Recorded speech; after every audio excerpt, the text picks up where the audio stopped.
ఒక నాయకుడిని ఎన్నుకునే అవకాశము మరి దేవాది దేవుడు ఈ రోజున మనకు అనుగ్రహించిన విధానం బట్టి ఒక మంచి నాయకుడిని మనము ఏర్పరచుకోవడానికి మనమంతా కూడా ఓటు అనేది మనం వేస్తున్నాం. అవునంటారు కాదంటారా కదా? అయితే అసలు ప్రభుత్వము అంటే ఇప్పుడు మనం వేసే ఓటును బట్టే కదా ఒక ప్రభుత్వం ఫామ్ అయ్యేది, అవునా కదా?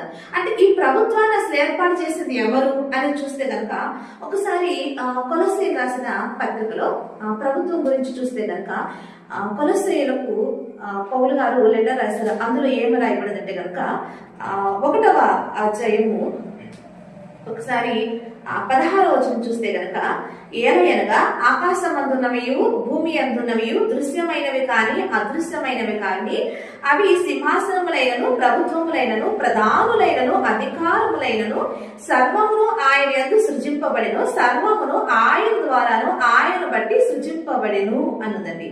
అంటే ఇందులో నేనేం చెప్తానంటే ఆకాశం అందున్న అయినప్పటికీ భూమి అందు ఉన్నవి అయినప్పటికీ కూడా ప్రభుత్వాలైనా సింహాసనాలైనా ప్రధానులైన అధికారులైన సర్వమును కూడా ఆయన ద్వారానే సృజింపబడిని రాయబడిందండి. అంటే దీన్ని బట్టి మనకి ఏమర్థమవుతుందంటే ఈ భూమి మీద ఒక ప్రభుత్వం రావాలన్నా కూడా కానీ ఎవరి ఈ ప్రభుత్వానికి మూలకర్త ఎవరు, ప్రభుత్వము ఈ విధంగా మనం ఏర్పాటు చేసుకోవాలని మనకి ఈ విధంగా ఏర్పాటు చేసిన ఎవరంటే కనుక దేవాది దేవుడే.